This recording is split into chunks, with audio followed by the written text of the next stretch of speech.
Hi friends, 8th Tamil important question பார்க்கலாம். Friends, உங்களுக்கு யூஸ்ஃபுல்லா இருந்தா லைக் போடுங்க. அடுத்த வீடியோ கூட ஒரு மோட்டிவேஷனா இருக்கும். ஃபர்ஸ்ட் கொஸ்டின், நம் உடலில் உள்ள அசைவுகளையும் உணர்ச்சிகளின் வளர்ச்சியையும் கட்டுப்படுத்துவது சிறுமூளை. மூளைக்கு ஒரு நிமிடத்திற்கு தேவைப்படும் இரத்தத்தின் அளவு 800 மில்லிகிராம். எத்தனை நிமிடங்களுக்கு ஒருமுறை ஒவ்வொரு மனிதனின் மனநிலையும் மாறுகிறது? 90 நிமிடம். ஒரு மனிதன் தனது வாழ்நாளில் எத்தனை வருடம் சராசரியாக தூங்குகிறான்? 20 வருடம். சுஜாதாவின் இயற்பெயர் ரங்கராஜன். என் இனிய எந்திரா, மீண்டும் ஜினோ, ஸ்ரீரங்கத்து தேவதைகள், தூண்டில் கதைகள், தலைமைச் செயலகம் ஆகிய நூல்களின் ஆசிரியர் சுஜாதா. மின்னணு வாக்கு எந்திரம் உருவாக்குவதில் முக்கிய பங்காற்றியவர் சுஜாதா. எச்சம் எத்தனை வகைப்படும்? 2. அவை என்னன்னா பெயரெச்சம், வினையெச்சம் என 2 வகைப்படும். மடை திரைந்த வெள்ளம் போல தொடரில் வரும் உவமை தடையின்றி மிகுதியாக. உள்ளங்கை நெல்லிக்கனி போல இத்தொடரில் வரும் உவமை வெளிப்படைத்தன்மை. கற்றோருக்கு கல்வி நலனே களனல்லால் மற்றோர் அணிகலன் வேண்டாவாம். இவ்வரிகளை இயற்றியவர் குமரகுருபர். முற்ற என்பதன் பொருள் ஒளிர. குமரகுருபரின் காலம் 17ஆம் நூற்றாண்டு. கந்தர் கலிவெண்பா, கையிலை களம்பகம், சகலகலா வள்ளி மாலை, மீனாட்சியம்மை பிள்ளை தமிழ், முத்துக்குமார சுவாமி பிள்ளை தமிழ் ஆகிய சிற்றிலக்கங்களின் ஆசிரியர் குமரகுருபர். நீதிநெறி விளக்கம் நூலின் ஆசிரியர் குமரகுருபர். நீதிநெறி விளக்கம் நூலில் உள்ள வெண்பாக்களின் எண்ணிக்கை 102. கல்வி கரையில கற்பவர் நாட்சில மெல்ல நினைக்கின் பிணிபல. இப்பாடல் வரிகள் இடம்பெற்றுள்ள நூல் நாலடியார். Next question. கத்தியை தீட்டாதே உந்தன் புத்தியை தீட்டு, கண்ணியம் தவறாதே அதில் திறமையை காட்டு. இப்பாடல் வரிகளை இயற்றியவர் ஆலங்குடி சோமு. ஆத்திரம் கண்ணை மறத்திடும் போது அறிவுக்கு வேலை கொடு. இவ்வரிகளை இயற்றியவர் ஆலங்குடி சோமு. மன்னிக்க தெரிந்த மனித உள்ளம் மாணிக்க கோயிலப்பா. இவ்வரிகளை இயற்றியவர் ஆலங்குடி சோமு. இங்கே இருப்பது சில காலம், இதற்குள் ஏனோ அகம்பாவம், இதனால் உண்டோ ஒரு லாபம். இவ்வரிகளை இயற்றியவர் ஆலங்குடி சோமு. Next question.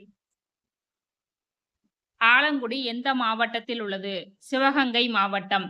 கல்வி என்பது வருவாய் தேடும் வழிமுறை அன்று, அது மென்மையை தேடவும் அறநெறியை பயிலவும் மனித ஆன்மாவுக்கு பயிற்சி அளிக்கும் ஒரு நெறிமுறையாகும் என்று கூறியவர் விஜயலட்சுமி பண்டிட். ஐநா அவையின் முதல் பெண் தலைவர் விஜயலட்சுமி பண்டிட். இயற்கை ஓவியம் என்று அழைக்கப்படும் நூல் பத்துப்பாட்டு. இயற்கை இன்பக்களம் என்று அழைக்கப்படும் நூல் கலித்தொகை. இயற்கை வாழ்வில்லம் என்று அழைக்கப்படும் நூல் திருக்குறள். இயற்கை இன்ப வாழ்வு நிலையங்கள் என்று அழைக்கப்படும் நூல் சிலப்பதிகாரமும் மணிமேகலையும். இயற்கை தவம் என்று அழைக்கப்படும் நூல் சிந்தாமணி. இயற்கை பரிணாமம் என்று அழைக்கப்படும் நூல் கம்பராமாயணம். இயற்கை அன்பு என்று அழைக்கப்படும் நூல் பெரிய புராணம். இயற்கை இறையருள் என்று அழைக்கப்படும் நூல் தேவார, திருவாசக, திருவாய்மொழிகள். Next question. ஏடென்று கல்வி சிலர் எழுதும் பேசும் இயலென்று கல்வி, பலர் கெட்டாதென்னும் வீடென்று கல்வி, ஒரு தேர்வு தந்த விளைவென்று கல்வி, அது வளர்ச்சி வாயில் என்று கூறியவர் குலோத்துங்கன். திருவிக்காவின் முழு பெயர் திருவாரூர் விருத்தாச்சலம் கல்யாண சுந்தரனார். Next question. தமிழ் தென்றல் என்று அழைக்கப்படுபவர் திருவிக்கா. மனித வாழ்க்கையும் காந்தியடிகளும், பெண்ணின் பெருமை, தமிழ்ச்சோலை, பொதுமை வெட்டல், முருகன் அல்லது அழகு, இளமை விருந்து ஆகிய நூல்களின் ஆசிரியர் திருவிக்கா. ஜெயகாந்தனோடு பல்லாண்டு, ஒரு ஆரம்ப பள்ளி ஆசிரியரின் குறிப்புகள் ஆகிய நூல்களின் ஆசிரியர் பீசா குப்புசாமி. வேற்றுமை எத்தனை வகைப்படும்? 8. எந்த வேற்றுமைகளுக்கு உறுப்புகள் கிடையாது? முதல் மற்றும் 8ஆம் வேற்றுமைகளுக்கு உறுப்புகள் கிடையாது. வேற்றுமை உறுப்புகள் இடம்பெற வேண்டிய இடத்தில் இடம்பெறாமல் மறைந்திருந்து பொருள் தந்தால் அது வேற்றுமை தொகையாகும். எழுவாய் வேற்றுமை என்று அழைக்கப்படும் வேற்றுமை முதல் வேற்றுமை. 2ஆம் வேற்றுமையின் உறுப்பு ஐ.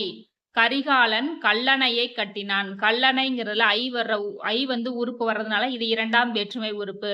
மூன்றாம் வேற்றுமை உறுப்பு ஆள் ஆண். மரத்தால் சிலை செய்தான். ஆள்ங்கிற உறுப்பு அதனால மூன்றாம் வேற்றுமை உறுப்பு. நான்காம் வேற்றுமை உறுப்பு கு. கவிதைக்கு அழகு கற்பனை.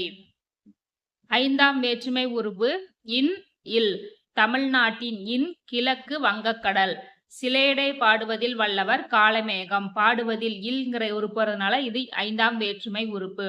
ஆறாம் வேற்றுமை உறுப்பு அது. ராமனது வில். ஏழாம் வேற்றுமை உறுப்பு கண்.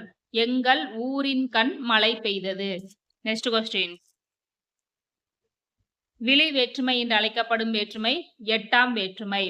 பண்ணின் தமிழ் இசைப்பாடலின் பலவை முழவு அதிர கண்ணின் ஒளி கனகச்சுனை வைரம் அவை சொரிய. இப்பாடல் வரிகளை இயற்றியவர் சுந்தரர். இப்பாடலின் பொருள் என்னன்னா, தமிழ் பாடல்களை பாடும் பொழுது புல்லாங்குழலும் முழவும் இசைக்கும் பொழுது குளுமையாக இருக்கும் என்று இப்பாடல் வரிகள் குறிப்பிடுகிறது. மத வேலங்கள் என்பதன் பொருள் மத யானைகள். முரளும் என்பதன் பொருள் முழங்கும். பலவை என்பதன் பொருள் முதிர்ந்த மூங்கில். நம்பியாரூரார் தம்பிரான் தோழர் என்று சிறப்பு பெயர் பெற்றவர் சுந்தரர். சுந்தரர் எழுதிய தேவார பாடல்கள் 12 திருமுறைகளில் எத்தனாம் திருமுறையாக வைக்கப்பட்டுள்ளது? 7ஆம் திருமுறை. தேவாரத்தை தொகுத்தவர் நம்பியாண்டார் நம்பி. தேவாரம் யார் பாடிய பாடல்களின் தொகுப்பு? திருஞான சம்பந்தர், திருநாவுக்கரசர், சுந்தரர் இவர் மூவரும் பாடிய பாடல்களின் தொகுப்பு தேவாரம் ஆகும். ஆற்றுதல் என்பது ஒன்று, அளந்தவருக்கு உதவுதல், போற்றுதல் என்பது புறந்தாரை பிரியாமை. இப்பாடல் வரிகளை இயற்றியவர் நல்லந்துவனார். இப்பாடலின் பொருள் என்னன்னா, இந்த வாழ்க்கையில நம்ம வறியவருக்கு உதவி செய்ய வேண்டும். அதே மாதிரி நம்ம மேல அன்பு வச்சிருக்கிறவங்கள பாதுகாத்து அவர்களுடன் பிரியாமல் வாழ வேண்டும் என்று இப்பாடல் வரிகள் குறிப்பிடுகிறது. அளந்தவர் என்பதன் பொருள் வறியவர். செராமை என்பதன் பொருள் வெறுக்காமை. நொன்றல் என்பதன் பொருள் பொறுத்தல். போற்றார் என்பதன் பொருள் பகைவர். கலித்தொகையில் உள்ள பாடல்களின் எண்ணிக்கை 150. கலித்தொகை என்பது எத்தனை பிரிவுகளை கொண்டது? 5. அவை என்னன்னா, குறிஞ்சிக்களி, முல்லைக்களி, மருதக்களி, நெய்தற்களி, பாலைக்களி என 5 வகைப்படும். பானை செய்யும் சக்கரம் எவ்வாறு அழைக்கப்படுகிறது? திருவை. டெரகோட்டா என்ற ஆங்கில சொல்லின் பொருள் சுடுமண் சிற்பக்கலை. மூங்கில் எத்தனை வகைப்படும்? 3. கல்மூங்கில், மலைமூங்கில், கூட்டு மூங்கில் என 3 வகைப்படும். கைவினைப் பொருட்கள் செய்ய பயன்படும் மூங்கில் கூட்டு மூங்கில். குழந்தைகள் படுக்க வைக்க பயன்படும் பாய் தடுக்குப்பாய். உட்கார்ந்து உண்ண உதவும் பாய் பந்திப்பாய். உட்காரவும் படுக்கவும் உதவும் பாய் திண்ணைப்பாய். திருமணத்திற்கு பயன்படும் பாய் பட்டுப்பாய். பூம்போடு மீப்பாய் களையாது. இப்பாடல் வரிகள் இடம்பெற்றுள்ள நூல் புறநானூறு. இப்பாடல்களில் கப்பல்கள் பாய் பயன்படுத்தப்பட்டது பற்றி குறிப்பிடுகிறது. கலாமஸ் ரோடாங் என்று அழைக்கப்படும் தாவரம் பிரம்பு. இசை எத்தனை வகைப்படும்? 2. குரல் வழி இசை, கருவி வழி இசை என 2 வகைப்படும். நல்லியால் மருபின் மெல்ல வாங்கி பாணன் சூடான் பாடினி அணியால். இப்பாடல் வரிகள் இடம்பெற்றுள்ள நூல் புறநானூறு. இசைக்கருவி எத்தனை வகைப்படும்? 4. தோல் கருவி, நரம்பு கருவி, காற்றுக்கருவி, கஞ்சக்கருவி என 4 வகைப்படும். முழவு, முரசு எவ்வகை கருவி? தோல் கருவி. யாழ், வீணை எவ்வகை கருவி? நரம்பு கருவி. குழல், சங்கு எவ்வகை கருவி? காற்றுக்கருவி. சாளரா, செகண்டி எவ்வகை கருவி? கஞ்சக்கருவிகள். கைப்பறை என்று அழைக்கப்படும் கருவி உடுக்கை. பெரிய உடுக்கை எவ்வாறு அழைக்கப்படுகிறது? தவண்டை. சிறிய உடுக்கை எவ்வாறு அழைக்கப்படுகிறது? குடுகுடுப்பை.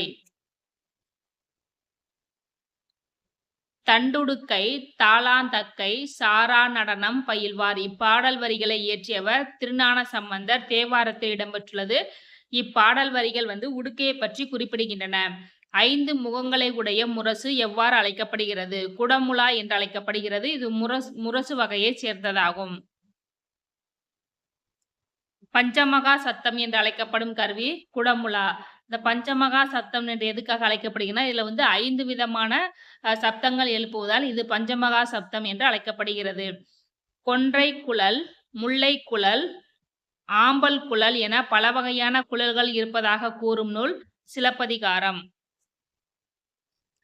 சங்கொடு சக்கரம் ஏந்தும் தடக்கையன் பங்கய கண்ணனை பாடலோர் எம்பாவாய். இப்பாடல் வரிகள் இடம்பெற்றுள்ள நூல் திருப்பாவை. சங்கு பற்றி இப்பாடல் வரிகள் குறிப்பிடுகிறது. பாண்டில் என்று அழைக்கப்படும் கருவி சாளரா. சேமங்கலம் என்று அழைக்கப்படும் கருவி செகண்டி. திமிலை எந்த மரத்தால் செய்யப்படுகிறது? பலாமரம். பாணி என்று அழைக்கப்படும் இசைக்கருவி திமிலை. முதற்கருவி என்று அழைக்கப்படும் கருவி மத்தளம். மத்தளம் கொட்ட வரிசங்கம் நின்றுராத முத்துடை தாமம் நிறைதாழ்ந்த பந்தர்கீழ். இப்பாடல் வரிகள் இடம்பெற்றுள்ள நூல் நாச்சியார் திருமொழி. பழங்காலத்தில் எத்தனை வகையான முரசுகள் இருந்தன?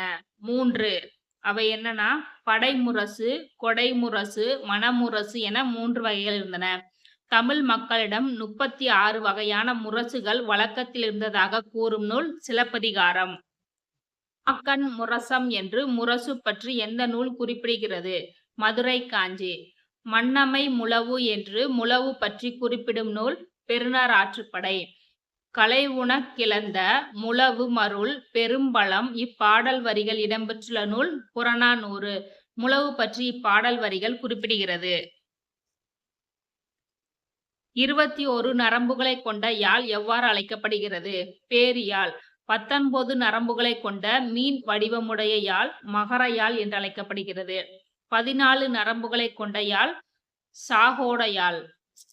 வீணையில் உள்ள நரம்புகளின் எண்ணிக்கை 7. பரிவாதினி என்னும் வீணை எந்த மன்னனின் காலத்தில் வழக்கத்தில் இருந்ததாக கூறப்படுகிறது? மகேந்திரவர்மன். காலம் கறந்த பெயரெச்சம் வினைத்தொகை. இவ்வரிகள் இடம்பெற்றுள்ள நூல் நன்னூல். நன்னூலில் வந்து வினைத்தொகை பற்றி குறிப்பிடப்பட்டுள்ளது. தொகைநிலை தொடர் எத்தனை வகைப்படும்? 6. வேற்றுமைத் தொகை, வினைத்தொகை, பண்புத்தொகை, உவமைத்தொகை, உம்மைத்தொகை, அன்மொழித்தொகை என 6 வகைப்படும். தொகாநிலைத் தொடர் எத்தனை வகைப்படும்? 9. எழுவாய்த் தொடர், விழித்தொடர், வினைமுற்றுத் தொடர், பெயரெச்சத் தொடர், வினையெச்சத் தொடர், வேற்றுமை தொகாநிலைத் தொடர், இடைச்சொல் தொடர், உரிச்சொல் தொடர், அடுக்குத் தொடர் என 9 வகைப்படும். இணைச்சொற்கள் எத்தனை வகைப்படும்? 3. அவை என்னன்னா நேரிணை, எதிர்வினை, செரு இணை என 3 வகைப்படும். உற்றார் உறவினர், வாடி வதங்கி, நட்ட நடுவில், பட்டி தொட்டி எவ்வகை இணைச்சொற்கள்? நேரிணை. நேரிணை என்பது ஒரே பொருள் தரக்கூடிய பொருட்கள் அடுத்தடுத்து வருவது நேர்வினையாகும். உற்றாரும் ஒண்ணுதான், உறவினரும் ஒண்ணுதான். உற்றார் உறவினர் அப்படிங்கிறதுனால இது ஒரு நேர்வினை. நட்ட நடுவில், நடுவுன்னு ஒண்ணுதான், நட்டங்கிறது ஒண்ணுதான். நட்ட நடுவில் அப்படிங்கிறது நேரிணை ஆகும். விருப்பு வெறுப்பு, காலை மாலை, உள்ளும் புறமும், மேடு பள்ளம், ஆடல் பாடல் எவ்வகை இணைச்சொற்கள்? எதிரிணை. எதிரிணை என்பது எதிரெதிர் பொருள் தரக்கூடிய சொற்கள் இணைவது எதிரிணையாகும். விருப்பம்ங்கிறது வேறு, வெறுப்புங்கிறது வேறு. விருப்பு வெறுப்புன்னு இணைந்து வர்றதுனால எதிரிணை. காலை மாலை இரண்டும் எதிரெதிர் பொருளுங்களால எதிரிணையாகும். பச்சை பசேல், வெள்ளை வெளிர், கண்ணங்கரேல் எவ்வகை சொற்கள்? செரு இணை. செரு இணை என்பது ஒரு பொருளின் பண்பை அல்லது அதனுடைய செயலை அதிகப்படுத்தி காட்டுவது செரு இணையாகும். நம் புல்லு வந்து பச்சையா இருக்குன்னு சொல்லலாம். அது பச்சை பசேல் அப்படிங்கிறது அதனுடைய பண்பை வந்து அதிகரிச்சு கூறுற மாதிரி இருக்கனால இது செரு இணை. Okay friends, thank you.